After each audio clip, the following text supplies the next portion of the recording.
இந்த நாளிலும் கர்த்தர் நம்மோடு கூட இந்த வாக்குத்தத்த வசனத்தின் மூலமாக சில காரியங்களை பேசுவதற்கு விரும்புகிறார். கர்த்தர் நமக்கு கொடுத்திருக்கிற வசனம் ஐசாயா 55வது வசனம் 10வது வசனமாக இருக்குது. But the reference verse is also Isaiah chapter 10 verse 10 and 11 ரெண்டையும் சேர்த்து வாசிக்கும்படியாக நான் வேண்டிக் கொள்கிறேன். என்னன்னா இதில் சொல்லப்படுகிறது, as the rain and the snow comes down from heaven and do not return without watering the plants and the bud and flourish, so that it yields the seed of the sower and bread for the eater. அதுக்கு அப்புறமாக 11வது வசனம் என்ன சொல்கிறதுன்னா, அப்படியாகவே என்னுடைய வார்த்தையும் என்று சொல்லி அதில் தொடங்குகிறதை பார்க்கிறோம்.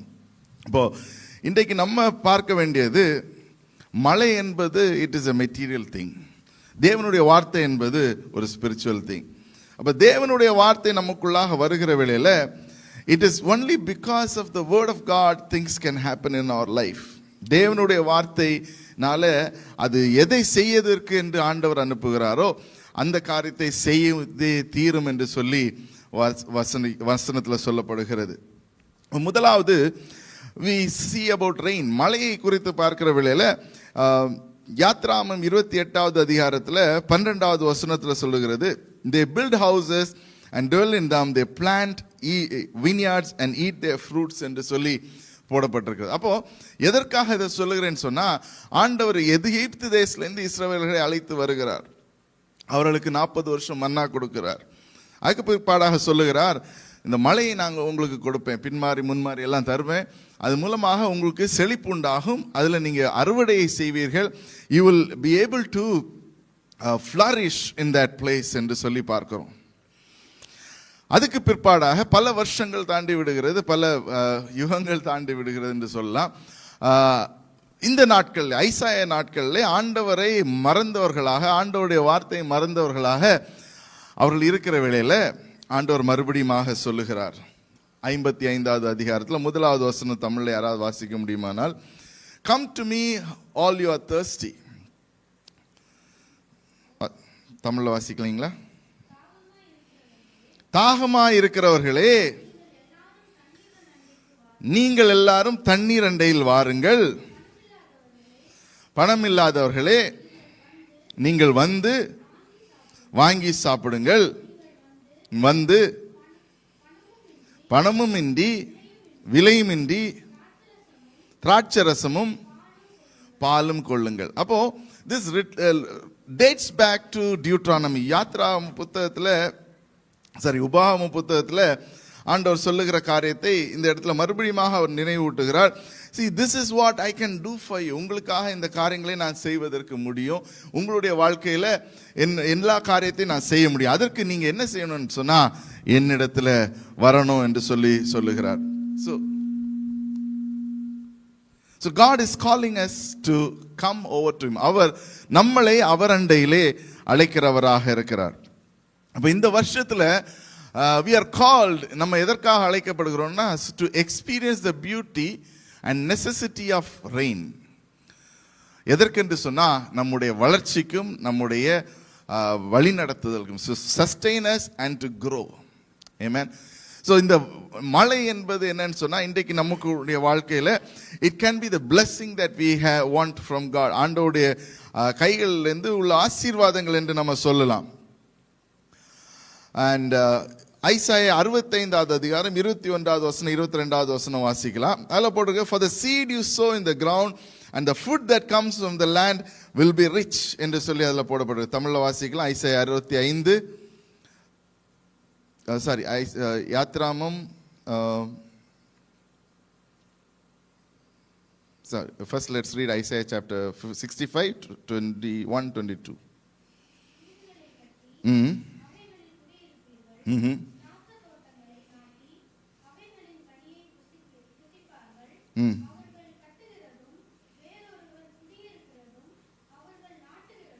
வேறொருவர் கனி புசிக்கிறதுமாய் இருப்பதில்லை, ஏனெனில் விருட்சத்தின் நாட்களை போல என் ஜனத்தின் நாட்களில் இருக்கும். நான் தெரிந்து கொண்டவர்கள் தங்கள் கைகளின் கிரியைகளை நெடுநாளாய் அனுபவிப்பார்கள். தங்கள் கைகளின் கிரியைகளை நெடுநாட்களாக அவர்கள் அனுபவிப்பார்கள். So these are the promises that God has given. அப்ப இந்த promises எல்லாம் மட்டுமே இந்த மழைக்குள்ளாக அடங்குகிறதா இருக்கு. The rain that God is willing to give us. அப்போ what we are called to do, இந்த வருஷத்துல நம்ம எதற்காக அழைக்கப்படுகிறோம்னு சொன்னா இதை எக்ஸ்பீரியன்ஸ் பண்ணுவதற்காக அழைக்கப்படுகிறோம். God is saying that I will give you rain. உனக்கு என்ன காரியங்கள் தேவைப்படுகிறதோ அது தேவை எல்லாவற்றையும் பூர்த்தி செய்வதற்கு என்னால கூடும். I can do it for you. ஆனா அதுக்கு முன்பதாக நீ என்ன செய்யணும்? என்கிட்ட வரணும். நீ தாகத்தோடு வருவேன்னு சொன்னா, நீ என்னுடைய காரியங்களை கேட்பேன்னு சொன்னா, நீ என்னுடைய வார்த்தையை நீ சொல்லுவேன்னு சொன்னா, if your mouth can profess, if your mouth can confess, if your mouth can speak my word, that word will make things effect. அது வெறுமையாய் திரும்பாது. ஹல்லேலூயா, ஹல்லேலூயா. கொஞ்சம் உற்சாகமா சொல்லமா ஹல்லேலூயா. அப்ப இன்றைக்கு நம்ம தேவனுடைய வார்த்தை வெறுமையாய் திரும்புவது இல்லை. தேவனுடைய வார்த்தை, நான் பேசுகிற ஒரு வார்த்தையும் ஆண்டவரே வெறுமையாய் திரும்பாது. ஆமென். ஆண்டவரே, நான் ஜெபிக்கிற ஜெபங்கள் வெறுமையாக இருக்காது. ஆமென். பக்கத்தில் சொல்லுங்க, உங்களுடைய ஜெபங்களை ஆண்டவர் கேட்கிறவராக இருக்கிறார். ஆமென், ஹல்லேலூயா. ஸோ அவர் நம்முடைய ஜெபங்களுக்கு பதில் தருகிறவராக இருக்கிறார். இப்போ நம்ம பாடின பாட்டை பார்த்தீங்கன்னா, காரியம் வாய்க்கும். கர்த்தருடைய கர்த்தர் உங்களுடைய வாழ்க்கையில காரியத்தை வாய்க்க செய்கிறவராக இருக்கிறார். ஹல்லேலூயா. So you don't have to think too much about it, but to experience. அதற்காக நம்ம என்ன செய்யணும் அப்படின்னு சொல்லுகிற வேளையில இந்த 4 காரியங்களை ஆண்டவர் நம்மளோடு கூட உணர்த்துகிறவராக இருக்கு. முதலாவது, the ground that has to be prepared. உங்களுடைய இருதயமானது அது கிரவுண்டாக இருக்கிறது என்று சொல்லி பார்க்கிறோம். நம்ம we knew the beatitudesல நம்ம பார்க்கிறோம், ஊமைகளில் பார்க்கிறோம், நல்ல நிலத்தில் இந்த கனியை, நல்ல நிலத்தில் இந்த விதைகள் எவ்விதமாக இருக்கிறது என்று பார்க்கிறோம். அதுபோல அந்த நிலத்தை நாம் சரிப்படுத்துவதற்கு என்று இன்றைக்கு அழைக்கப்படுவது. The 4 things that God is wanting to do in our life. ஒன்று நிலங்கள் சொன்னா நம்முடைய இருதயம். Our heart are the land that God is wanting to use. நம்முடைய இருதயத்தில் அவர் மழையை கொண்டு வர முடியும். அவருடைய வார்த்தை நமக்கு இந்த இருதயத்துக்குள்ளாக மழையாக விழணும். ஆமென், ஹல்லேலூயா. அப்ப அந்த வார்த்தை மழையாக நம்முடைய இருதயத்தில் விழுகிற வேளையில அந்த நிலத்துல ஒரு செழிப்பை கர்த்தர் கட்டளையிடுகிறவராக இருக்கிறார். ஆமென். அப்ப இந்த நிலத்துல நம்முடைய வார்த்தை, தேவனுடைய வார்த்தை விழுவதற்கு நம்முடைய காதுகளை செவிசாய்க்கணும். அதுதான் ஐசையா 55வது அதிகாரம் 3வது வசனத்தை சொல்லுகிறார். கிவ் இயர், உங்களுடைய காதுகளுக்கு எனக்கு செவி கொடுங்க அப்படின்ட்டு இந்த இடத்துல சொல்லுகிறதை பார்க்கிறோம்.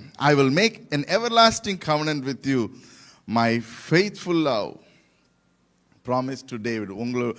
உங்களுக்குள்ளாக நான் நித்தியத்துக்கென்று தாவீதின் மூலமாக சொல்லப்பட்டதை போல நான் செய்கிறேன். அது இயேசு கிறிஸ்துவை குறிக்கிறதாக இருக்கிறது. அப்ப இயேசு கிறிஸ்துவானவர் வந்துட்டு அவர் நல்ல காரியங்களை எல்லாவற்றையும் செய்துவிட்டு நம்முடைய வாழ்க்கையில செய்ய வேண்டிய காரியங்களை, நம்முடைய பாவங்களை மன்னித்து விட்டு நம்மளையும் நீதிமானாக்கி விட்டு அவர் சென்றிருக்கிறார். அவர் மறுபடியும் வருகிறார் என்பதை பார்க்கிறோம். So we are in the covenant that of Jesus Christ, which is the fulfilled covenant of Christ. Amen. இதெல்லாவற்றையும் நம்ம ருசிப்பதற்கென்று ஆண்டவர் இன்றைக்கு அழைக்கிறார். அப்ப இதுல முதலாவது நம்முடைய இருதயம். The ground is our heart. நம்முடைய இருதயம் இன்றைக்கு என்ன சூழ்நிலையில் இருக்கிறது என்று பார்க்கணும். நம்முடைய இருதயம் எவ்விதமான நிலையில இருக்கிறது என்பதை நாம் அறிந்து கொள்வதற்கு நம்ம பிரயாசப்படணும். Sometimes our heart is very deceitful. நம்முடைய சிந்தனைகள் எல்லாமே சில நேரங்களில் மாறிக்கொண்டே இருக்கும். இன்றைக்கு இப்படி செய்யலான்னு தோணும், நாளைக்கு இன்னொரு விதமாக தோணும். எது கரெக்ட்னு தெரியாது, எப்படி செய்யணும்னு தெரியாது. அந்த நேரத்தில் தான் ஆண்டவருடைய வார்த்தையில நாம காரியங்களை நினைக்கிற வேளையில, அதுல நிலைத்து நிற்கிற வேளையில கர்த்தர் நம்மளை சரியான வழியிலே நடத்தி கொள்ளுவார். ஹல்லேலூயா. நேற்றைய தினத்தில் மூன்று பேரை குறித்து பார்த்தோம். ஆபிரகாமை குறித்து பார்த்தோம், மற்றும் யோசுவாவை குறித்து பார்த்தோம், ஜீசஸ் கிரைஸ்ட், 3 பேரை குறித்து பார்த்தோம். அல்ல, ஆபிரகாமுடைய வாழ்க்கையில பார்க்கும்போது ஆண்டவருடைய சத்தியம், the promise that God gave to Abraham, it was 100 years old. 100 years old என்று சொல்லலாம், not exactly but around there என்று சொல்லலாம். ஆனால் ஆண்டவர் அவனுக்கு கொடுத்த அந்த வாக்கை அவன் நம்பி இருந்தவனாக இருந்தான். அது ஏற்ற நேரத்தில் அது அவனுடைய வாழ்க்கையில விளைச்சலை கொண்டு வந்தது. யோசுவாவுடைய வாழ்க்கையில பார்க்கிறோம், ஆண்டவர் மேல் விசுவாசத்தோடு அவன் போருக்கு போகிறான், அந்த போரில் அவன் வெற்றி அடைகிறான். he trusted in the promise of God. பலன் கொண்டு திடமனதாயிரு, நீ கால் வதிக்கும் தேசம் எல்லாம் உனக்கு கொடுக்குறேன் என்று சொன்ன வண்ணமாக, அதே போல ஜோசுவா கிட்ட ப்ராமிஸ் பண்ண வண்ணமாக, ஆண்டவர் சொன்ன வண்ணமாக, wherever you go you will see victory. அவனுக்கு அதை ஆண்டவர் ஜெயத்தை கட்டளையிட்டவராக இருக்கிறார். ஸோ நம்முடைய வாழ்க்கையிலையும் அதை ஆண்டவர் செய்வதற்கு கிருபை உள்ளவராக இருக்கிறார். So coming back to what God is wanting to do, 4 காரியங்களை பார்க்கிறோம். முதலாவது நம்முடைய இருதயம். அப்போ இருதயத்தில் ஆண்டவர் மேலே விசுவாசம் வைப்பது, நம்பிக்கை வைப்பது, விசுவாசம் வைப்பது முக்கியமான காரியம். எவ்விதமாக ஆபிரகாம் ஆண்டவருக்கு மேலே விசுவாசம் வைத்து நடந்தானோ, அதே போல் ஆண்டவரே நீ என்னுடைய வாழ்க்கையில் அதை செய்ய போகிறேன், அதற்கு என்னுடைய இருதயத்தை நான் விளைச்சலாக வைத்திருக்கிறேன். கிறிஸ்துமஸ் காலத்தில் நம்ம பார்த்தோம், யோசுவாவை குறித்து, யோசேப்பை குறித்து பார்த்தோம். யோசேப்புடைய வாழ்க்கையில் அநேக காரியங்கள் நடந்து கொண்டிருந்தது. ஆனால் ஒரு நேரம் வந்தது, he has to take a decision. ஒரு தீர்மானம் எடுக்க வேண்டிய நேரம் வந்தது. ஆண்டவரே, இது எனக்கு நீர் என்னுடைய வாழ்க்கையில் இதை வைத்திருக்கிறீர் என்பதை அறிந்திருக்கிறேன். I will go that extra mile, I will do the sacrifice. என்ன நடந்தாலும் சரி நான் இதை பற்றிக் கொள்வேன் என்று சொல்லி he held on to the promise. அப்ப இன்றைக்கு ஆண்டவர் நமக்கு கொடுத்திருக்கிற வார்த்தைகளை வைத்து நாம் நடப்பதற்கு அழைக்கப்படுகிறோம். அதற்கு நம்முடைய இருதயத்தில் நம்ம ஆண்டவருடைய வார்த்தைகளை விதைக்கிறவர்களாக இருக்க வேண்டும். அல்லேலூயா. நம்முடைய இருதயத்தை நம்ம தயார்படுத்தி அதில் ஆண்டவருடைய வார்த்தையை விதைப்பதற்கு அழைக்கப்படுகிறோம். அடுத்தபடியாக 2வது point is about the seeds. நம்ம எதை விதைக்கிறோம் என்பதை நாம் அறிந்து கொள்ள வேண்டும். நம்ம எதை விதைக்கிறோமோ நமக்கு எல்லாருக்கும் தெரியும், விதையை விதைக்கிறவன் வினையை அறுப்பான் என்று சொல்லி. அதே போல் நம்ம தேவனுடைய வார்த்தையை விதைத்தோன்னு சொன்னா, வசனத்தின் பிரகாரமாக அது வெறுமையாய் என்ன செய்யாது, திரும்பாது. ஹல்லேலூயா. அப்ப வெறுமையாய் திரும்பாதபடிக்கு தேவனுடைய வார்த்தை இன்றைக்கு நீங்க உங்களுடைய வாழ்க்கையில மட்டும் இல்ல, மற்றவர்களுடைய வாழ்க்கையிலையும் விதைக்கும்படியாக சொல்லுகிறேன். எப்போல்லாம் நமக்கு நம்முடைய வாழ்க்கையில இதை குறித்து நமக்கு சிந்தனை வருகிறதோ, நீங்க நினைத்து கொள்ள வேண்டும், ஆண்டவர் நம்முடைய வாழ்க்கையில எதை செய்ய வேண்டும் என்று சொல்லுகிறாரோ அதை யோசிக்காம செய்யும்படியாக உங்களை அழைக்கிறேன். 2வது, நம்ம பார்க்கிற வேளையில these are the things that God is wanting to do in us. It is to, அந்த விதைகள் எந்த விதமான விதைகளாக இருக்கணும்னு சொன்னா, நீதியின் விதைகளாக இருக்கணும். Seeds of righteousness. ஆமென். ஒரு சீடு எடுத்துக்கிட்டீங்கன்னா மேங்கோ சீடு, அப்படி இப்படி நிறைய சீட்ஸ் இருக்கு. அதே மாதிரி இது தேவ வார்த்தையினால நமக்குள்ளாக விதைக்கிற காரியங்கள் என்னன்னு சொன்னா, நம்முடைய நீதியின் விதைகளாக இருக்கணும். பக்கத்துல சொல்லுங்க, சீட்ஸ் ஆஃப் ரைச்சியஸ்னஸ். நீதியின் விதைகள்னு சொல்லுங்க. ஆமென். பக்கத்துல பார்த்து சொல்லுங்க, தைரியமா சொல்லுங்க, நீதியின் விதைகள். நோ, சம்டைம்ஸ் நம்ம எதை விதைக்கிறோமோ அதுதான் விளைச்சலுக்குள்ளாக வருகிறது. அப்ப நம்ம இன்றைக்கு உங்களுடைய வாழ்க்கையில எதை விதைக்கிறீர்கள், அது நீங்க கொஞ்சம் கேர்ஃபுல்லா இந்த வருஷத்துல சில காரியங்கள் உங்களுடைய காதுகளில் வரும்போது, இது விதைக்கிறதுக்காக வருதா, சத்ருவானவனுடைய விதையா இல்லை ஆண்டவருடைய விதையா, நம்ம பகுத்தறிவதற்கு ஆண்டவர் கிருபை செய்வாராக. ஆமென். சில நேரத்தில் சத்ருவானவன் கூட விதைக்க முடியும். விதைக்கிற வேளையில அந்த விதையை நம்முடைய இருதயத்தில் நிலத்தில் உட்கொண்டோன்னு சொன்னா அது பயராக வராது, அது களையாக மாறிவிடுகிறது. ஆமென். ஸோ இதுதான் இந்த வருஷத்தில். அப்போ அந்த கலையை எடுக்கிறது, மாற்றுவது தான் நமக்கு ப்ரையாரிட்டியாக இருக்கணும். ஆனால் நம்ம அதை தவிர்த்து விட்டோம்னு சொன்னால், நீதியின் விதைகளை மட்டும் நம்முடைய நிலத்தில் விதைச்சோன்னு சொன்னால் அது நீதியின் அறுவடைகளை கொடுக்கிறதாக இருக்குது. That harvest, if you can sow a seed of righteousness, your harvest will be a righteous harvest. Amen. நீதியின் ஒரு அறுவடையாக இருக்கிறது. And நீதியின் அறுவடை எப்படியாக அறுவடையாக இருக்கிறதுன்னு சொன்னா, it is based upon the seed that we do. அது ஆழமாக வசனத்திலே பற்றி கொள்ளுகிறதாக இருக்குது. நீர்க்கால்களின் ஓரமாக நடப்பட்ட மரத்தை போல இருப்பதாக, likewise we are called to be living a life which is righteous. அது எப்போ வரும்னு சொன்னா, நம்முடைய விதைகள் எவ்விதமாக இருக்கிறதோ. முதல்ல நிலம் நம்முடைய இருதயம், 2வது விதைகள். அப்போ இதை விதைக்கிறது எங்க விழுகுதுன்னு சொன்னா நம்முடைய நிலத்துல விழுது. That is our heart. அந்த நிலத்துல இருந்து தான் விளைச்சல் வருகிறதாக இருக்கிறது. மழை என்பது தேவனுடைய வார்த்தையாக இருக்கிறது. Amen. அல்லேலூயா. அப்ப நமக்கு சிந்தனை வருகிறது, நமக்கு ஒரு தாட் வருகிறது, அது ஒரு விதையாக இருக்கிறது. அந்த விதையை விதைக்கிற வேளையில அது தேவ வசனத்தை வைத்து நாம் அந்த விதைக்கிற வேளையில அந்த விளைச்சல் நிச்சயமாக பெரிதாக இருக்க போகிறது. ஆமென். அப்போ இதை நீங்க நல்லா ஞாபகத்துல வைத்துக் கொள்ளணும். யாக்கோபு 3வது அதிகாரம் 18வது வசனம் வாசிக்கலாம். James chapter 8 verse 18. So righteousness begins with the sowing of our seed in our hearts. நம்முடைய இருதயத்துல நம்ம விதைக்கிறதை குறித்ததாக இருக்கு. The seed is then nurtured. அது வளர்க்கிற வேளையில அது எவ்விதமாக வருகிறதுன்னு சொன்னா it is through the faith. நம்முடைய விசுவாசத்தின் மூலமாக ஆண்டவருடைய சித்தத்துக்கு என்று அலைனாகி அது என்ன செய்யும்னு சொன்னா it will help into positioning into the will of God. தேவனுடைய சித்தத்துக்கு ஏற்றவண்ணமாக அது மாறிவிடுகிறது. வாசிக்கலாம்.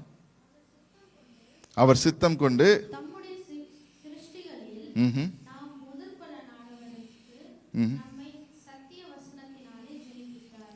சத்திய வசனத்தினாலே என்ன செய்தார்? ஜெனிப்பித்தார் என்று sir. So the peacemakers who sow in peace raise a harvest of righteousness என்று சொல்லி அதுல போடப்பட்டிருக்கு. 3வது வசனம். உங்கள் விசுவாசத்தின் பரீட்சையானது இல்ல 3வது அதிகாரம், யாக்கோபு 3வது அதிகாரம் 17-18 வசனம். பரத்திலிருந்து வருகிற ஞானமோ முதலாவது சுத்தமுள்ளதாயும் சுத்தமுள்ளதாகவும். அப்போ பரத்திலிருந்து வருகிற ஞானம் என்பதை தான் இந்த இடத்துல நாம் மழை என்று சொல்லுகிறோம். The rain that comes down, the wisdom, whatever that comes from God through a process of rain, மழையின் மூலமாக வருகிறது. முதலாவது சுத்தமுள்ளதாக இருக்கிறது, பின்பு சமாதானம் உள்ளதாக இருக்கிறது, சாந்தம் உள்ளதாக இருக்கிறது, இணக்கமும் உள்ளதாக இருக்கிறது, இரக்கத்தாலும் நற்கனிகள் உள்ளதாக இருக்கிறது, நிறைந்ததாயும் பட்சபாதம் இல்லாததாகவும் மாயமற்றதாயும் இருக்கிறது. It is sincere, it is submissive, it is not self-ambitious, it is not it is considerate, it is peaceful and it is pure. இவ்வளவு காரியங்கள் ஒரு மழை துளிக்குள்ளாக இருக்கிறது. அப்போ உறைந்த மழை அப்படின்னு சொல்லுறத நம்ம பனி என்று சொல்லுகிறோம் இல்லையா? அப்போ இந்த எல்லாவற்றையும் வைத்து நம்ம கண்டென்ஸ் மில்க்னு ஏன் சொல்லுகிறோம் அப்படின்னு சொன்னா என்ன செய்திருக்காங்க? மில்கை கண்டென்ஸ் பண்ணியிருக்காங்க. அதே போல மழையை கண்டென்ஸ் பண்ணி வைக்கும். வாட்டர் கண்டென்ஸ்ட் என்று சொல்லி ஹெவியா திக்காயிடுச்சுன்னு சொன்னா இட் பிகம் ஸ்னோ இல்லையா? அது லைட் ஆயிடுச்சுன்னா தண்ணி ஆயிடுது. தண்ணியை மாத்திரம்னா காட்டாயிருது. Again physics class, sorry about it. So அந்த உறைந்த மலைக்குள்ளாக ஆண்டவர் இது எல்லாத்தையும் he packages all this and sends it to us. அதுதான் உறைந்த மலை என்று சொல்லுகிறோம். அப்ப அந்த உறைந்த மலைக்குள்ளாக என்ன இருக்கிறது? அந்த ஞானம், தெய்வீக ஞானம் இருக்கிறது, நம்முடைய பரிசுத்தமான காரியங்கள் இருக்கிறது, தேவ நீதி இருக்கிறது, அதுல நல்ல கனிகளை கொடுக்கிறதுக்குள்ள எல்லா விதமான காரியங்களும் இருக்குது. It is considerate, it is submissive, it is impartial and it is sincere. அப்ப இதை குறித்த காரியங்களை நம்ம விதைகள் இதன் மூலமாக அது இந்த நாட்களில் இந்த விதமான மழையோட நம்ம அதில் இருக்கிற வேளையில தேவனுடைய ஞானம் நமக்குள்ளாக வருகிற வேளையில நம்முடைய 18வது வசனம் வாசிக்கலாம். நீதியாகிய கனியானது சமாதானத்தை நடப்பிக்கிறவர்களாலே சமாதானத்திலே விதைக்கப்படுகிறது. ஹல்லேலூயா.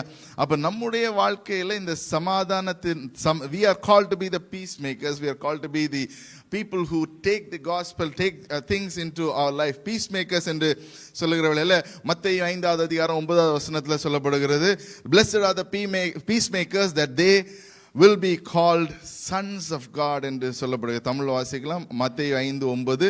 they are called to be the peacemakers, are called to be the sons and daughters of God என்று சொல்லுகிறார். சமாதானம் பண்ணுகிறவர்கள் பாக்கியவான்கள். சமாதானம் பண்ணியவர்கள் பாக்கியவான்கள், அவர்கள் தேவனுடைய புத்திரர் எனப்படுவார்கள். தேவனுடைய புத்திரர் என்று சொல்லப்படுவார். So நம்ம இன்னொரு on the reversal side when we look at what God has done, நம்மளை அவர் தேவனுடைய புத்திரர் என்று ஆல்ரெடி அழைத்திருக்கிறார். So we are called to be peacemakers. அப்ப இந்த நாட்களில் நம்ம அதை குறித்து சிந்திக்கிறதுக்கு அழைக்கப்படுகிறோம். That is the seed. அந்த உறைந்த மழையில, அந்த விதையில, உறைந்த மழை படுகிற வேளையில நம்முடைய விதை இவ்விதமாக வளர்வதற்கு ஆண்டவர் கிருபை செய்கிறார். ஹல்லேலூயா. அப்போ மூன்றாவது, the third thing is about sprouting. அப்போ இது ஒரு ஒரு ஒரு growth process ஆக இருக்கிறது. அப்போ ஒரு விதையை நம்ம எப்படியாக ஒரு விதை நமக்கு கிடைத்திருக்கிறது பாருங்க, யோசிச்சு பாருங்க. விதை என்பது ஒரு சிந்தனை என்று யோசிச்சு பாருங்க. Every business that is initiated, ஒரு பிஸ்னஸும் ஒரு சிந்தனையின் மூலமாக தான் தொடங்குகிறதாக இருக்கிறது. Every business is initiated because of one single thought, ஒரு விதை. அப்ப இன்றைக்கு உங்களுடைய வாழ்க்கையில ஒரு விதையை ஆண்டவர் கட்டளையிடுவாராக. Amen. It can be business, it can be new things. ஒரு புதிய ஒரு காரியத்துக்காக ஆண்டவர்கிட்ட ஜெபிங்க. ஆண்டவரே ஒரு விதை எனக்கு கொடுங்க. அந்த விதையை நான் என்ன செய்ய போகிறேன்? உம்முடைய மழையினால, உம்முடைய வசனத்தினால, உம்முடைய மழையினால இந்த காரியங்கள் வருகிறது, அதை கொண்டு நான் என்ன செய்ய போகிறேன்? வளர்க்க போகிறேன். I am going to help my thoughts, my seeds grow with your help, உம்முடைய வசனத்தினால. ஆமென். ஸோ விதையானது உங்களுடைய சிந்தனை, இதை கிளியராக வச்சுக்கோங்க. ஆமென். நிலமானது உங்களுடைய என்னது? இருதயம். The land that God has given, your heart. விதை உங்களுடைய சிந்தனை, மழை ஆண்டவருடைய எல்லா காரியங்களும். இதை வாஸ்தவமாக அடுத்தபடியாக நம்ம பார்க்கிறவர்கள இட் ஸ்ப்ரவுட்ஸ் அப். அப்போ விதைக்குள்ளாக அந்த மழை உறைந்த மழை அந்த நிலத்தில் பட்டு அது ஸ்டார்ட் பண்ணுகிற வேளையில் there is a period of growth, there is a period of nurturing. அப்போ கிறிஸ்தவ வாழ்க்கையிலையும் நமக்கு ரெண்டு விதமான இருக்குது. நம்ம விதைகள் நீதியான விதைகளை விதைப்போம் என்று சொன்னால் அது தேவனுடைய வார்த்தை படும்போது தேவனுக்கு உகந்ததாக வருகிறது. மழையை ஆண்டவர் கொடுத்து கொண்டு தான் இருக்கிறார். God has been giving us rains. ஆனால் அந்த விதையானது எந்த விதமான விதைய என்பது தான் it will make the change in our faith journey. நமக்குள்ளாக இருக்கிற விதைகள் எவ்விதமான விதைகளாக இருக்கிறதோ அதை பொறுத்து தான் நம்முடைய விசுவாச வாழ்க்கை, விசுவாச நோக்கங்கள், விசுவாச காரியங்கள், the way that we walk from day 1 day 2 day 3, அது நம்முடைய வாழ்க்கையில அவ்விதமாக காரியங்களை நமக்கு கொண்டு வர போகிறது. It can be the small things. அந்த அறுவடை எதை குறித்ததாக இருக்குதுன்னு சொன்னா நம்ம எவ்விதமாக அதை வளர்க்கிறோம் என்று சொல்லி. அப்போ வளர்ப்பதற்கு நமக்கு என்ன தேவை அப்படின்னு சொன்னா, ஒரு ஒரு ஃபார்மரை எடுத்துக்கிட்டீங்கன்னு சொன்னா he needs to make the ground work பண்ணணும் அப்படின்னு சொன்னா அந்த இருதயத்தில் அதை சரிப்படுத்தணும். it cannot be hard, it has to be light, it has to be smooth. எல்லாவற்றிலையும் அதில் கொடுக்கணும். ஒரு ரெகுலராக ஒரு தண்ணி பாய்க்கணும். செடி வச்சுருந்தீங்கன்னா உங்களுக்கு தெரியும், ஒரு வாரம் ஊருக்கு போயிட்டு வரும்போது செடி என்ன ஆயிரும்? செழிப்பாக இருக்கும் இல்லையா? ஒரு வாரம் ஊருக்கு போனாலே பட்டுரும். ஸோ செடி வச்சுருக்கவங்க they have to take care. இல்லை நான் ஊருக்கு போகிறேன், அப்போ இதெல்லாம் பார்த்துக்கொள்ளுங்க அப்படின்னு சொல்லி யார்ட்டையாவது பொறுப்பு கொடுத்துட்டு போகணும். அவங்க பொறுப்பில் இருக்கிறவங்க எப்படி இருந்தாங்களோ அதை பொறுத்து செடி வளரும். இல்லைன்னு சொன்னால் we have to restart the whole process. அப்போ இன்றைக்கு நம்முடைய இருதயத்திலையும் அதை நாம் சிந்தித்து கொள்ள வேண்டும். when we have a plant, ஒரு செடி இருக்கிற வேளையில் நம்ம அதை வைத்து எவ்விதமாக அதை வளர்க்க போகிறோம், அதற்கு என்ன செய்ய வேண்டும். அப்போ முதலாவது நம்முடைய வாழ்க்கையில், கிறிஸ்தவ வாழ்க்கையில் நம்ம எப்படியாக அதை வளர்க்கணும் அப்படின்னு சொல்லி பார்க்கும்போது the two things that we really need to focus on is our prayer and our Bible study. Amen. ரொம்ப பேசிக்காக இருக்குது. என்ன பாஸ்டர் நீங்கள் பயங்கரமாக ப்ராஃபஸியோட பேசுவீங்கன்னு நாங்கள் பேசிக்காக இல்லை. இந்த அடிப்படையில் நம்ம தெளிவாக இருப்போம்னு சொன்னால் மீது எல்லா விஷயமும் உங்களுடைய வாழ்க்கையில் நிறைவேறும். ஆமென். நம்ம அடிப்படையை தவறி விட்டு மற்ற காரியங்களை போகிற வேளையில் நம்ம தடுக்கி விழுகிறவர்களாகிவிடும். we stumble, we fall and get up. ஏன்னு சொன்னால் தினந்தோறும் காலையில் எழும்பின உடனே ஆண்டவரை உம்மை தேடுவேன் என்று சொல்லி இந்த தீர்மானம் எடுங்க. ஐ do not know about your life, எனக்கு தெரியாது. ஒருவேளை நீங்கள் ஜெபத்தில் ஆழ்ந்து ஜெபத்தில் இருக்கிறவங்களாக இருக்கலாம், தினந்தோறும் காலையில் 1 மணி நேரம் ஜெபிக்கிறவர்களாக இருக்கலாம். அப்படி என்று சொன்னால் நான் இதை சொல்லுகிறேன், உங்களிடத்துல உங்களுடைய ஜெபம் எவ்விதமாக கனி கொடுக்கிறது என்று பார்த்து கொள்ளுங்க. சிலர் ஜெபிப்பாங்க, ஒரு 20 நிமிஷம் 30 நிமிஷம் ஜெபிப்பாங்க. ஆனால் தொடர்ந்து அதே வார்த்தைகளை தான் 5 வருஷத்துக்கு முன்னாடி என்ன வார்த்தைகளை உபயோகித்தோமோ அதே வார்த்தைகளை தான் நம்ம உபயோகித்து கொண்டிருக்கிறோம். அப்போ என்ன ஆகுதுன்னு சொன்னால், நம்ம ஒரு வளராத மரமாக அப்படியே தென்படுகிறவர்களாக இருக்கும். ஏன்னு சொன்னால், தேவனுடைய வார்த்தையை நம்ம படிக்க படிக்க படிக்க இன்றைக்கு ஐசாயை வைத்து ஜெபித்தோம்னு சொன்னால் நாளைக்கு மத்தேயை வைத்து ஜெபிக்கிறோம். இன்னைக்கு ஐசாயை வைத்து ஜெபிச்சுட்டு 10 வருஷம் கழிச்சு அதே வசனத்தை திருப்பியும் அதே வசனத்தை வச்சு 10 வருஷமா நீங்க ஜெபிச்சிருக்கீங்கன்னு சொன்னா அந்த 10 வருஷமா நீங்க பைபிள் படிக்கலன்னு அர்த்தம். Amen. I'm not pointing to anyone, but I have seen many people do this in my life. அப்போ நேரத்துக்கு ஏற்ற வண்ணமாக, காலத்துக்கு ஏற்ற வண்ணமாக நம்முடைய வாழ்க்கையில நம்முடைய வார்த்தைகள் ஆண்டவர் போடுவார். ஜெபிக்கும் போது அந்த சிந்தனையோடு ஜெபிங்க. ஆண்டவர் இன்றைக்கு that is why Bible study is very important. If you are only focusing on prayer னு ஃபோக்கஸ் பண்ணீங்கன்னு சொன்னா, வசனத்தை விட்டீங்கன்னு சொன்னா, உங்களுடைய வார்த்தையில உங்களுடைய மனதுல வசனம் இருக்காது. அப்ப என்ன செய்வீங்க? எப்போ வசனம் படிச்சீங்களோ, வாலிப பிராயத்தில் உன் சிருஷ்டியை நினைன்னு 50-60 வயசுல நம்ம பேசிட்டு இருப்போம். நம்முடைய வாலிபெல்லாம் தாண்டி பல வருஷங்கள் ஆகியிருக்கும். So we have to update ourselves. ஒரு சாஃப்ட்வேர் எடுத்துக்கிட்டேன்னு சொன்னால் எப்பவுமே அப்டேட் பண்ணிகிட்டே இருக்கணும். அதுபோல் நம்முடைய மைண்ட், நம்முடைய நிலத்தை அப்டேட் பண்ணிகிட்டே இருக்கணும். That is the growth that God is expecting. ஆண்டவர் அந்த விதமான ஒரு விளைச்சலையும், ஆண்டவர் அந்த விதமான ஒரு வளர்ச்சியும் தான் எக்ஸ்பெக்ட் பண்ணுகிறார். So that is the sprouting. அப்போ 4வது பிளான்ட், ஒரு செடியானது வளர்ந்து வருகிற வேளையில் அதுதான் அறுவடையை கொடுக்கிறதாக இருக்கிறது. Amen. அப்போ வளர்வதற்கு it is not easy just to do things in our life. அது நிரந்தரமாக வளர்ச்சிக்குள்ளாக கொண்டு வருவதற்கு நம்ம பிரயாசப்படணும். வளர்ச்சிக்குள்ளாக கனி கொடுக்க தொடங்கும் போது என்ன செய்யணும்னு சொன்னால், நம்ம அதுக்கு கொஞ்சம் சப்போர்ட் கொடுத்தா போதும், ஆட்டோமேட்டிக்காகவே அது கனி கொடுக்கிறதாக இருக்குது. அப்போ these things have to be continuously done in our life. We have to take active steps to share the fruitfulness of our righteousness. நம்முடைய கனிகள், நீதியின் கனிகளை நம்மளை சுற்றில் இருக்கிறவர்களுக்காக கொடுக்கிற வேளையில் தான் we become from a sprout into the plant. அதுதான் கனி கொடுப்பது. கனி கொடுப்பதுன்றது மற்றவங்களுக்கு ஆண்டவரை பற்றி சொல்வதாக இருக்கலாம், மற்றவர்களை வழிநடத்துவதாக இருக்கலாம். So when you start becoming fruitful, கனி கொடுப்பது என்பது it is not for us alone, it is not selfish-ஆன ஒரு காரியம் கிடையாது. தேவனுடைய ராஜ்யம் is not about the selfish ambitions. தேவனுடைய ராஜ்யம் என்பது நமக்கென்று அல்ல, மற்றவர்களுக்கென்று நாம வாழுவது. Amen. Hallelujah. அப்ப தேவனுடைய ராஜ்யத்தை நம்ம கெட்டுவதற்கென்று நினைக்கிற வேளையில யோசிச்சு பாருங்க, ஒரு நல்ல ஒரு நிலம், அதுல it is vast, it is ready for harvest. அது நிறைய எஃபர்ட் போட்டிருக்கிறோம். The growth is based on the righteousness. நம்ம விதைத்த விதையினால, நம்ம தண்ணி பாய்ச்சதுனால, எந்த வசனம் அதில் போட்டிருக்கிறோமோ அந்த வசனத்தின்படி, எந்த நம்பிக்கையை நம்ம அதுக்குள்ளாக வைத்திருக்கிறோமோ அந்த நம்பிக்கைப்படியே அது வளருகிறதாக இருக்கிறது. whether you do any voluntary work-ஆ இருக்கலாம், mentoring work-ஆ இருக்கலாம், spiritual growth-க்கான work-ஆக இருக்கலாம், எதுவாக இருந்தாலும் நம்ம we are called to be people who are peacemakers. அவர் நம்மளை அதற்கென்று அழைத்திருக்கிறார். ஸோ இன்றைக்கி ஒரு ஆக்டிவான ஒரு ஸ்டெப் எடுங்க. இந்த 4 காரியங்களில் ஏதோ ஒரு இடத்துல நம்மளை மாற்றிக்கொள்வதற்கு இன்றைக்கு நம்ம பிரயாசப்படணும். either it could be நம்முடைய இருதயத்தில் ஒரு மாற்றத்தை இன்றைக்கி நம்ம கொண்டு வர வேண்டியிருக்கோம். இல்லைன்னு சொன்னால் விதைக்கிறதுல நம்ம எவ்விதமான விதைத்து கொண்டிருக்கிறோமோ அதில் ஒரு மாற்றத்தை ஒருவேளை நீங்கள் கொண்டு வர்றதுக்கு விரும்புகிறவர்களாக இருக்கலாம். இல்லைன்னு சொன்னால் நீங்கள் வளர்ச்சிக்குள்ளாக இருந்து கொண்டு இருக்கிறீங்க, அதில் சில காரியங்கள் நம்ம எவ்விதமாக வளர்ச்சிக்குள்ளாக கொண்டு வரணுமோ அதில் எந்த விதமாக நர்ச்சர் பண்ணுகிறீங்க, டெய்லி பைபிள் ஸ்டடி, ப்ரேயர், அதில் கொஞ்சம் மாற்றத்தை கொண்டு வரணும். இன்னும் ஆழமாக நான் படிக்கணும், இன்னும் ஆழமாக நான் அதில் விசாரிக்கணும், இன்னும் ஆழமாக நான் சிந்திக்கணும்னு சொல்லி அந்த காரியத்தில் நீங்கள் ஒருவேளை பிரயாசப்படுகிறவர்களாக இருக்க வேண்டும். So there has to be a spiritual growth. அந்த கிறிஸ்தவ வாழ்க்கையில் ஒரு spiritual growth இருக்கும்போது ஆட்டோமேட்டிக்காக நீங்கள் கனி கொடுத்து கொண்டு இருப்பீங்க. The fruitfulness is not a compulsion, but it is an outcome or a overflow என்று சொல்லலாம். ஏன்னு சொன்னால் அது ஒரு அந்த வெஜிடேட்டிவ் அந்த ப்ராசஸை எடுத்துக்கொண்டீங்கன்னு சொன்னால் முழுமையாக அது எப்போ கனி கொடுக்குதுன்னு சொன்னால் அதோட வெஜிடேட்டிவ் ஸ்டேஜ்னு ஒன்று இருக்குது. அந்த முதிர்ந்து வருகிற நேரத்தில் அது ஆட்டோமேட்டிக்காகவே கனி கொடுக்கிறது. ஆமென்.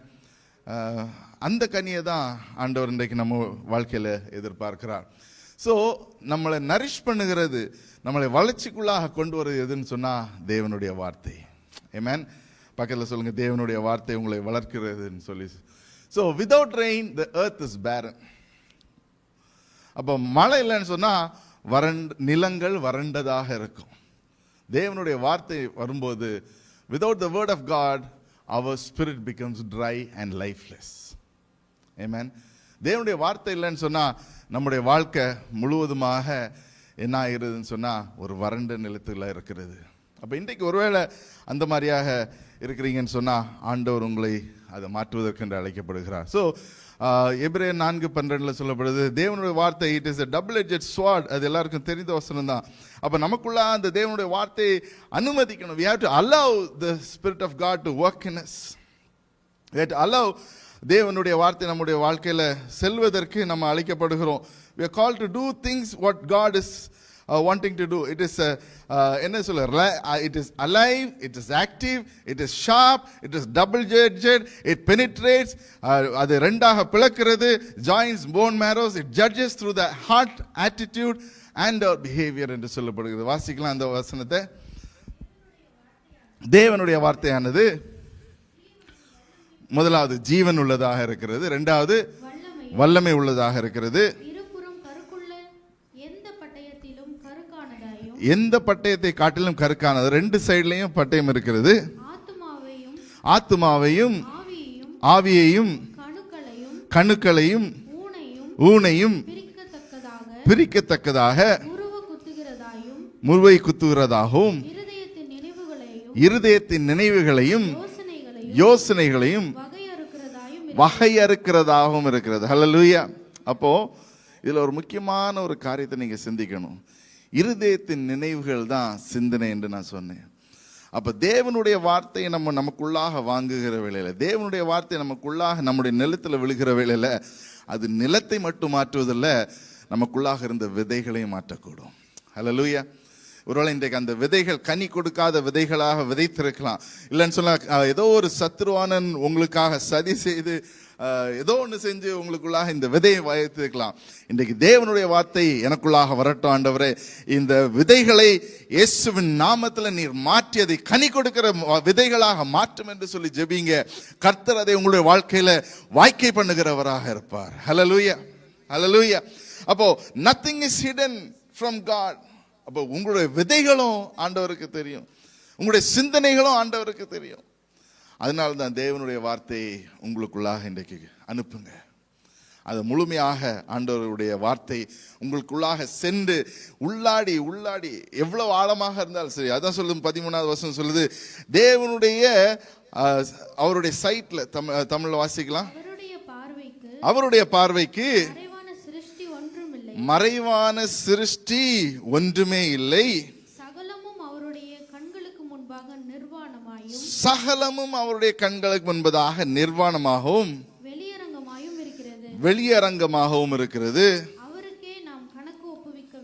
அவருக்கே நாம் கணக்கு ஒப்பிக்க வேண்டும். ஜெரமியா 23வது அதிகாரத்தில் அவர் சொல்றார், can anyone hide in secret in this earth, in a place that I cannot see, declares the Lord. 23வது அதிகாரம் 24வது வசனம் நினைக்கிறேன், வாசிங்களே. எரேமியா, do not I எவனாகிலும் தன்னை நான் காணாதபடி மறைவிடத்தில் ஒளித்துக் கொள்ள கூடுமோ. ஆமென். அப்போ இன்றைக்கு நம்ம நினைக்கலாம், ஆண்டவரே என் விதை யாருக்குமே தெரியாது, எனக்கு இருதயத்துக்குள்ள இந்த மண்ணுக்குள்ளால வைத்து விட்டேன்னு சொல்லி. உங்களுக்கு சின்ன வயசுல நீங்கள் விளையாடி இருக்கலாங்களான்னு தெரியாது. எங்கள் ஊரில் கோலி அப்படின்னு சொல்லுவாங்க. இட் இஸ் கால் என்னது இங்கிலீஷில் இருக்கு பேர் தெரியாது, மார்பிள்ஸ். தேங்க்யூ. மார்பிள்ஸ், கோலி இப்படி விளையாடுவாங்க. அப்போ அதில் கலராக அழகழகாக வரும். அப்போ நாங்கள் என்ன செய்வோம்னு சொன்னால், அழகாக இருக்கிற இதெல்லாம் தூக்கி என்ன செய்வோம், மண்ணுக்குள்ளாடி வைத்துறோம். அப்படி தான் நம்மளுடைய சிந்தனைகளை சில நினைக்கிறோம், ஆண்டவரே இதெல்லாம் உங்களுக்கு தேவையில்லை, இதெல்லாம் உங்களுடைய சிந்தனை இல்லை, இது என்னுடைய வெரி பர்சனல் சீக்ரெட்ஸ், அதெல்லாம் உள்ள வைக்கிறோம். ஆண்டவர் சொல்ல, உனக்கு நீ எங்கே வைத்தாலும் சரி, வானத்துக்கு மேலே வச்சாலும் சரி, ஷெல்ஃபுக்குள்ள இதை வச்சாலும் சரி, பூமிக்கு கீழே வச்சாலும் சரி, அது எனக்கு வெறுமையாக இட் இஸ் பேர் ஓப்பன். நம்ம பார்க்கும்போது தான் மண் இது, we cannot see the next level, but God can see through the concrete. Amen. Hallelujah. எந்த எக்ஸ்ரே மிஷினும் பார்க்காத காரியங்கள் ஆண்டவர் நம்மளுக்கு பார்க்க போடும். ஸோ அவருக்குள்ளாக நம்ம கணக்கு ஒப்பிக்கிறவர்களாக இருக்க வேண்டும் என்று சொல்லுகிறார். So there is a purpose God is doing this in our life. எதுக்காகன்னு சொன்னா உங்களையும் என்னையும் எதற்காக வைத்திருக்கான்னு சொன்னா மழையை அனுப்புகிறவராக இருக்கிறார். அது மட்டும் இல்ல, he also desires to complete a mission. உங்களை கொண்டு என்னை கொண்டு ஒரு காரியத்தை இந்த வருஷத்துல அவர் முடிப்பதற்கென்று அழைத்திருக்கிறார். இந்த நாட்களிலும் கர்த்தர் நம்மளோடு கூட எதை செய்ய விரும்புகிறார் என்று சொல்லி நம்ம சிந்திக்கணும். as a church, as a person, நமக்கு அநேக காரியங்களை ஆண்டவர் செய்து கொண்டிருக்கிறார். சிங்கப்பூர் தேசத்தில் பார்த்தீங்கன்னு சொன்னா மெடிக்கல் கேம்ப் செய்வதற்கு உபயோகப்படுத்தி கொண்டிருக்கிறார். நீங்க எல்லாம் பார்ப்பீங்க, இந்த மினோரா திடீர்னால என்ன பாஸ்டர் வந்து பயங்கர ஜூவிஷ் ஆயிட்டாரா அப்படின்னு நினைப்பீங்க, யூத இதுல மூவ் பண்ணிட்டாரா அப்படின்னு. No, nothing of that kind. என்னன்னு சொன்னா pastor came and said, pastor நீங்க வந்து we heard a lot of things that you're doing. அப்போ அவர் தீபாவளி டைம்ல வரணும்னு நினைத்தார். தீபாவளி நேரத்தில் God spoke to me. அந்த நேரத்தில் சொன்னார், he said, ஆண்டவர் என்னோடு கூட பேசினார், நீங்கள் இந்த லிட்டில் இந்தியாவுக்கு அநேக ஜபங்களை எடுத்துக்கிட்டீங்க, you are doing prayer walk for little India also. அது மட்டும் இல்லை, இந்த இடத்துக்காக நீங்கள் பிரயாசப்பட்டு கொண்டிருக்கிறீங்க, இந்திய மக்களுக்காக நீங்கள் பிரயாசப்பட்டு கொண்டிருக்கிறீங்க. ஆகையால் இது வந்து இந்தியாவில் தயாரிக்கப்பட்ட ஒரு விளக்கு. ஏமேன். முதலாவது, இட் இஸ் நாட் யூதத்திலேருந்து வந்ததில்லை. ரெண்டாவது, மினோராவை பற்றி படிக்கணும்னா சக்கரியா 4வது அதிகாரத்தில் போய் வாசிச்சு பாருங்க, அதை குறித்து இருக்கிறது. அப்போ இதை வந்து நீங்க இன்றைக்கு லைட் பண்ணுங்க, இதை கொளுத்தி வைக்கிற வேளையில கர்த்தராகிய ஆண்டவர் வெளிச்சமாக எவ்விதமாக உங்களுடைய வாழ்க்கையில் தென்பட்டாரோ அதே போல இந்த லிட்டில் இந்தியா இடத்துல அநேக கோயில்கள் இருக்கலாம், அநேக காரியங்கள் இருக்கலாம். ஆனா இந்த காரியத்தை ஆண்டவர் எதற்கோ இந்த செய்யணும்னு விரும்புகிறார் என்று சொல்லி இதை கொண்டு வைத்து நேற்றைய தினத்தில் இன்ஸ்டால்ட் இட். தீபாவளி அன்னைக்கு செய்யணும்னு நினைத்தாரு. நம்ம ஸ்ரீலங்காவில் இருந்தனால he couldn't do it. He wanted to light so that the light of the world, which is Jesus Christ, can be known to others. அப்போ இன்றைக்கு நம்ம லிட்டில் இந்தியாவில் செய்கிற காரியங்கள், it can be going and giving ட்ராக்ஸாக இருக்கலாம், இல்லைன்னா ராத்திரியில் ரஃப் ஸ்லீப்பர்ஸை மீட் பண்ணுகிறதாக இருக்கலாம். அநேக ஊழியங்கள் நம்முடைய கையில் ஆண்டவர் தந்திருக்கிறார். நம்ம சிந்திக்கதை காட்டிலும் பெரிதான காரியங்களை ஆண்டவர் நம்முடைய வாழ்க்கையில் செய்வதற்கு, சபையின் மூலமாக செய்வதற்கு என்று அவர் கிருபை உள்ளவராக இருக்கிறார். God has given the grace and also the provision and also the progress to move forward. அப்போ this is one of the things. இது நம்மளா கேட்டு எனக்கு மினோரா வேணும்னு போய் கேட்டு வாங்குறது இல்லை. somebody sends that God has sent. அதே போல தான் இந்த ரெண்டு மாதத்தில் we were able to release a lot of songs. அநேக பாடல்களை ரிலீஸ் பண்ண முடிஞ்சிச்சு. பிரதர் மனோகர் ஒரு பாட்டு பாடினார், சிஸ்டர் ஜோவிதா ஒரு பாட்டு பாடினாங்க, சிஸ்டர் விஜய் ஒரு பாட்டு பாடினாங்க. அப்படியாக ஒரு ஐ திங்க் 5 or 6 songs. அப்போ அந்த நேரத்தில் எடிட்டிங்க்கு ரொம்ப சேலஞ்சிங்காக இருந்துச்சு. அது மட்டும் இல்லை, அது வீடியோ ஷூட் பண்ணுறதுக்கு நமக்கு ரொம்ப thin people, very less people. And suddenly what happen, திடீர்னால சாலமன் ராபர்ட் அவர் தான் இந்த பாட்டை எழுதினார், மாரியும் உறைந்த மொழியும். அதை எழுதுகிற வேலையில் அவர் சொன்னார், பாபி இது பாட்டு நல்லா வந்திருக்கு, கொஞ்சம் கூட நல்லா பண்ணிடலாமே அப்படின்னாரு. அப்போது நான் சொன்னேன், எனக்கு அதுக்கெல்லாம் பட்ஜெட் இல்லைப்பா, I am very strict with budget அப்படின்னு சொல்லி நான் சொன்னேன். இல்லை, அவர் சொன்னார், இல்லை I have a very good person, அவருக்கு நீங்கள் டிக்கெட் மட்டும் போடுங்க அப்படின்ட்டு சொன்னார். So which is very heartening for me. ஏன்னா வந்தவர் வந்து ஒரு பாட்டுக்கு 50,000 to 60,000 சார்ஜ் பண்ணுறவர். But God brought him just for a ticket. அவர் இங்கே வந்துட்டு, பாஸ்டர் எனக்கு ஆஃபரிங்கே தரக்கூடாது நீங்கள் by right, by I still plus him, அது வேறு காரியம். ஆனால் மொத்தமாக 5 பாட்டு அவரே செஞ்சுட்டு போயிருக்கார். ஆமென். ஏன் சொல்லுகிறேன்னு சொன்னால், நம்ம சில காரியங்களை நம்ம பிரயாசம் எடுக்கும்போது ஆண்டவர் அதை பார்க்குறார். So these people are doing for the selfless purpose. நம்ம செல்ஃபிஷாக பண்ணோன்னா இந்த காரியங்கள்லாம் நடக்காது. நான் சத்தியமாக சொல்லுகிறேன். I can vouch for you. when we do according to the will of God, you can see the hand of God. Amen. நீங்கள் தேவனுடைய சித்தம் இந்த இடத்துல எதற்காக நம்ம செய்கிறோம் அப்படின்னு சொன்னால், we need to spread the good news, we need to share with our friends. அதுக்காக, that is the objective.